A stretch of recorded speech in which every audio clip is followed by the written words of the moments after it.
Nagaan keenya kabajaa bakka isin jirtanitti isiniif haa ta'u daawwattoota keenya kan daawwachaa jirtan sagantaa Yookoo Doktor 724 Ethiopian Broadcasting Corporation fi Dream Health PLC waliin ta'uudhaan waa'ee fayyaa torbanitti al tokko qopheessinee isiniif dhiyeessinutu isiniif darbuu jalqabee jira. Studio Yookootti argamna. Dr. Sanbataa Guuttataa waliin. Dr. Sanbataa baga nagaan wal agarre. Masigan bakka walitti deebinee gada. Egaa waa'ee dhibeelee baay'ee walii wajjin mari'achaa turreerra.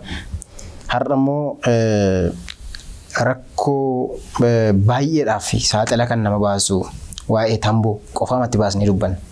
Kanaan dura saaxil baasa jennee dudubbanneerra wantoota baay'ee keessatti. Har'a garuu waa'ee tamboo dubbanname. Namoonni baay'eetu addunyaa kanarraa tamboo xuuxa. Kaampaanonni baay'eenis tamboo oomishuutti biizinasii isaanii yookaan immoo qarshii isaanii investii godhu. Akka biyya keenyaatti illee National Tobacco Enterprise jira. Tamboo oomishee gurguruudhaaf jechuudha. Namoonni maaliif tamboo xuuxuutti deemu? Gaaffii gaariidha. Tamboo xuuxuu ijuma banannee erga obbarree namoota xuuxan naannoo keenyatti arguu jalqabne. Sababi isaan xuuxuu jalqaban egaan sababa adda addaatu jiraachuu danda'a.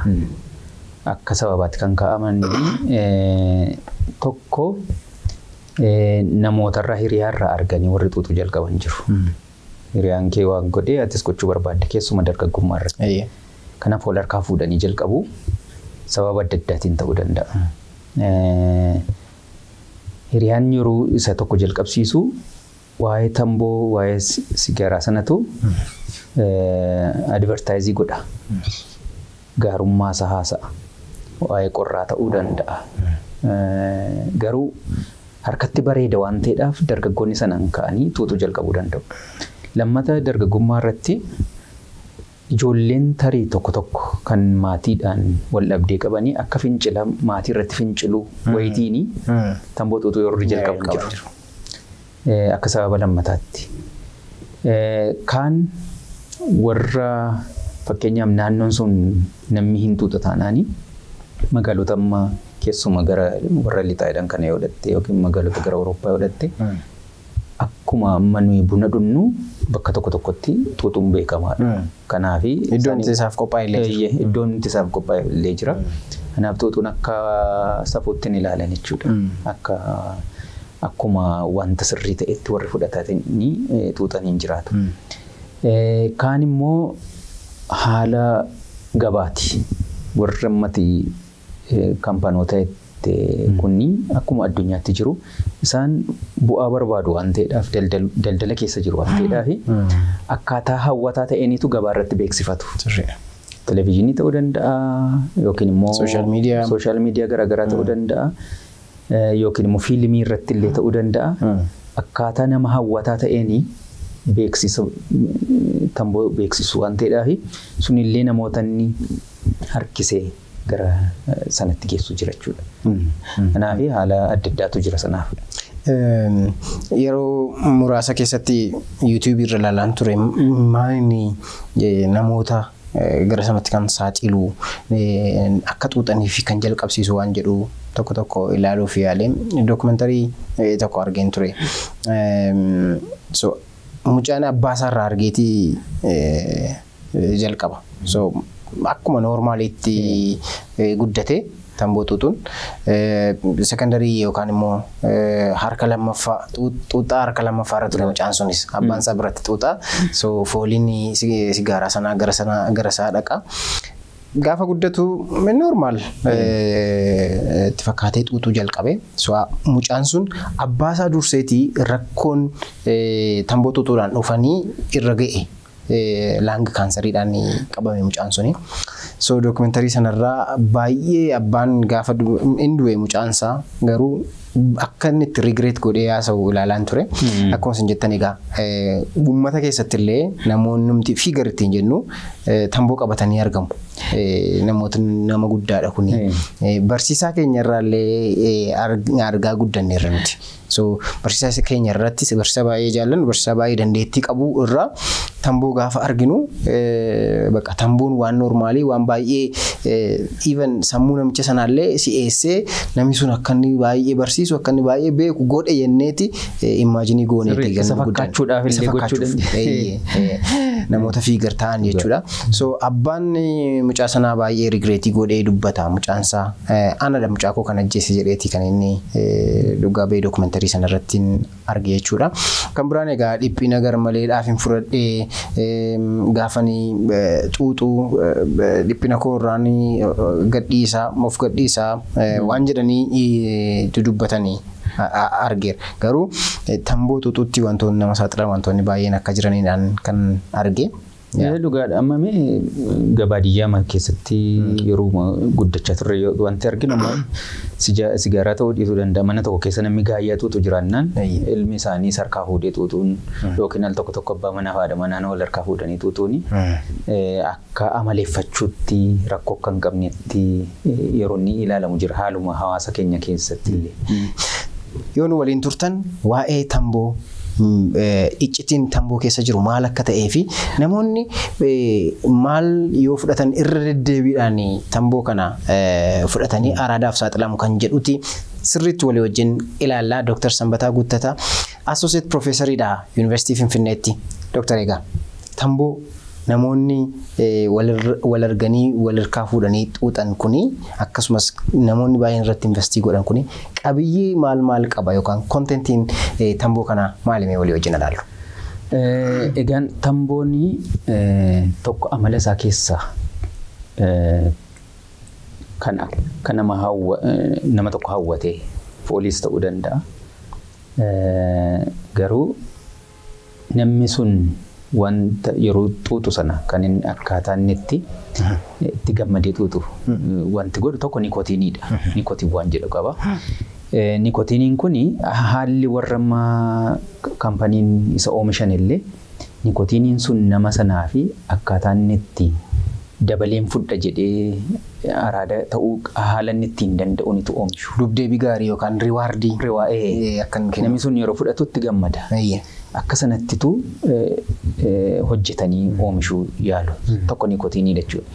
Kan biraa nikootiiniin sun egaa achi keessa jira. Tamboo masa kaan keessas jira isa afaan keessa keeyatan isa ta'u isa xuuxan isa ta'u gamshaa sanuu jennu isa ta'u. Warri warshaa qaban kan biraa wanti isaan itti dabalan jira.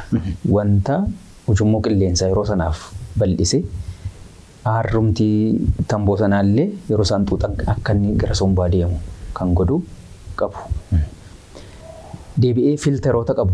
Filteroonni kunis nikootiiniin sun akka inni itti qulqullaa'ee qaama keessa galu kan godhu jira. Deebi'ee foolii kan itti dabalchiisu jiru flavorings. Isas sigaaraa kana yeroo hojjetanii isallee itti dabalu fooliinsaa hawwataa akka inni ta'u.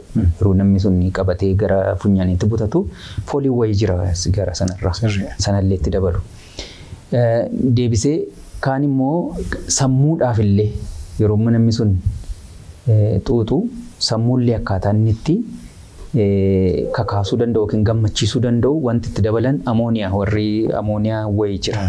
Suni sammuudhaaf illee si'aayina kennaa akka gammachuu wayii kennaaf. Kanaaf waan adda addaa kanatu itti dabalanii hawwataa godhanii foolii irraa kaasee somba keessa dabalatee sammuu dhiiga keessa sammuu ta'e haala inni itti hawwataa ta'e initu warri warshaa qabanii sanaan oomishu jechuudha. Inni hawaasa keessa jiru garuu nikootiiniidha inni guddaansa. Nikootiinii sanatu baay'inaan jira hubaatii kan geessisus irra guddeessisadha. Namoonni al tokko tamboo xuuxuu eegalanii tamboo xuuxuu dhiisuu hin danda'an. Araada yookaan addiction kan ittiin jennu.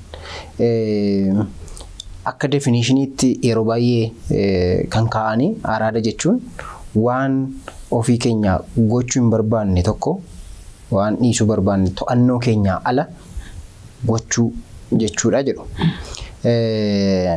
Fakkeenya yoo fudhanne namoonni tokko tamboon dhiisa har'a jedhanii murteessanii tamboo harka jiru gatanii lammaffaa tamboo bitu jedhanii so sa'aatii muraasa booddee bitanii tutuutanii of arganii ammas nan jalqabee jedhaniiti ofitti gaddu. Araada jechuun to'annoo keenya ala wanta nun goonuudha jedhaniiti define godhu warri saayikaatiristootaas definition karaa fayyaa jiru jechuudha. Araada akka ta'uuf wanti nu wannoo godhu maaltu jirame? Magaan akkuma amma kaasuu yaalle wanti tamboo keessa jiru ingredients yookiin waan akka qamamii kana warri tilmaaman 7,000 waltu jira jedhu achi keessa. Achi keessa garuu araada ta'uu irratti kan beekame nikootiinii sanadha. Nikootiiniin suni fidi-fidittiin jedhachuudha. Isa barraanii amma fidi waan ittiin jedhu sana yeroo dhabu akka of jibbuu ta'a namni suni yookiin depression yookiin hojii malee hojjechuu hin danda'u. Kanaaf addictionii akkuma ati jette namni sun waan sanan fudhatu ta'an utuu hin fudhatin jiraachuu hin danda'udha. Akka hojii hojjechuu hin danda'u turuullee hin danda'u jechuudha akka addictionii. Akka fakkeenyaatti amma naannuma keenya keessa wanti nu amma nyaata malee jiraachuu hin dandeenye. Inni kun nyaata alatti wanta namni sun sana malee nan isaa jechuudha. Sana malee jiraachuu hin dandeenye guyyaatti yookiin sa'aatiitti kan inni isa barbaachisu yeroo ta'udha. Kan tamboogaa sanaaf kan irra guddaa kan achi keessa sanaaf nama saaxilu nikootiinii sanadha. Waan biraa warri warshaa waan biraatti daddabaluu danda'u garuu addictionii sanaa fi nikootiiniitu sababadha jechuudha tamboo keessa. Egaan araada mata duree araada jedhu gaafa kaasnu mata duree baay'ee guddaadha. To'annoo keenya ala gochuun waa tokko inni jalqaba. Inni lammaffaa dependency yookaan wanta sanarratti hirkachuu. Yaadarraa jalqabanne sana malee jiraachuu hin danda'u, sana malee yaaduu hin danda'u, sana malee hojjechuu hin danda'u jedhanii yaaduumti mataansaa ni jalqaba. Inni lammaffaa dependency'n kun lakkoofsa dabalaa deema. Har'a guyyaa guutuu sa'aatii 24tti tokko tuutne yoo ta'e borii 2 iftaan 3 gochaa deemne sa'aatii tokkoon daqiiqaa 30 ta'a gadi bu'aa deema. Haga sanaatti illee nama geessisu keemikaalonni achi keessa jiran. Egaa sagantaa keenya ammuma itti aanu keessatti oduu dhaggeeffannee gaafa walitti deebinu araada kana egaa dhiisuun hin danda'ama. Namoonni akkamitti dhiisuu danda'u kan jedhu muraasa ergi haasofne booddee garuu gaafa tamboo xuuxuu akkas dabalaa deemnu dhiibbaan fayyaa keenya irratti fidu maali kan jedhu haasofna. Daraartuun oduu qindeessitee nu eegaa jirti. Egaa daraartuu dhaggeeffannee walitti deebinaa. Oduu waa'ee fayyaa keenyaa dhaggeeffannee walitti deebinaa. Waan nu dhagaa jirtaniif galata guddaa qabdu. Turtii muraasa booddee wal argina.